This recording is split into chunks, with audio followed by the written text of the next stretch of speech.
This is a claim synthesized by Graham Hancock, which I support. The concept that there once existed an advanced worldwide civilization that had the equivalent technological capabilities to what we have today, if not greater, and at the end of the last ice age, they were struck down by a catastrophic event.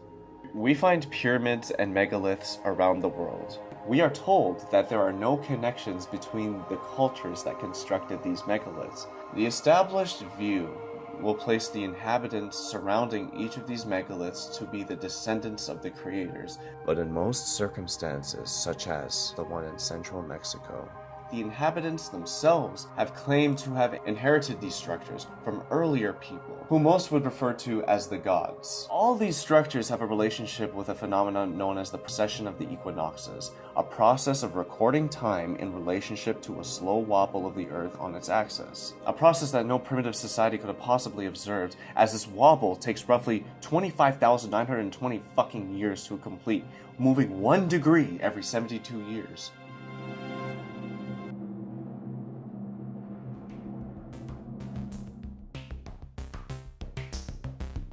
Next are the Piri-Reis maps, which are a series of 16th century maps depicting Antarctica. The weird thing is Antarctica wasn't supposed to have been discovered until the late 18th century. These Piri-Reis maps not only depict Antarctica, some of these maps depict the fucking topographical landscape of Antarctica beneath the ice. So something isn't right. Is there evidence to support the claim that an advanced civilization existed before the end of the last ice age and was struck down in cataclysm? Yes, there is. Surveys of ice core samples confirm that the Earth suddenly and drastically increased in temperature, causing a meltdown of the glacier that once covered the northern hemisphere of the Earth. And they pin it to 12,500 years ago. The Earth subsequently went into another period of deep freeze, like a flash freeze known as the Younger Dryas, which lasted over 1,000 years. What caused the sudden meltdown of the Ice Age? Recent findings in geological surveys around the northern hemisphere of the Earth detect carbon microspherules, molten remains of a comet at the 12,500 year mark, precisely when the Ice Age meltdown had occurred. Traces of nuclear glass could be found all around the northern hemisphere of the Earth.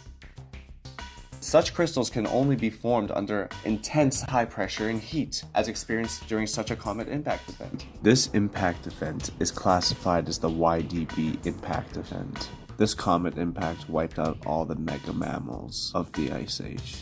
Bones of mammoths and bison show tiny holes with a burned halo surrounding the hole. Unusual isotopic composition were also found within the bones, i.e. radiation.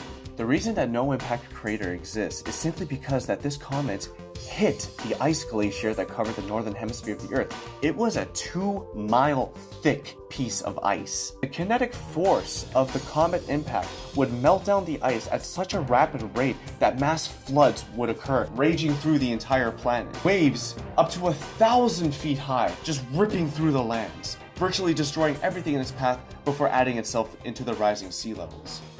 Physical evidence showcasing the remnants of the mass floods can be found around North America. The reason why the Great Lakes exist, the reason why Hudson Bay exists, the reason why Canada is split into thousands of different lakes and rivers is because of this massive meltdown. A particularly interesting spot would be in the Washington state. It is quite similar to the Grand Canyon, except the Grand Canyon took millions of years to form, whereas this, massive volumes of water pushed chunks of land throughout the entire area. You could literally see where it just pushed through. Massive boulders can be found that have no explanation of how they even got to where they are. It seems more likely that these massive boulders around North America were pushed by the flood. And the sea levels did rise. About 400 feet, you could actually see the topographical maps of the world, showing the land masses as they were before the meltdown of the last ice age, before the flood submerged these lands.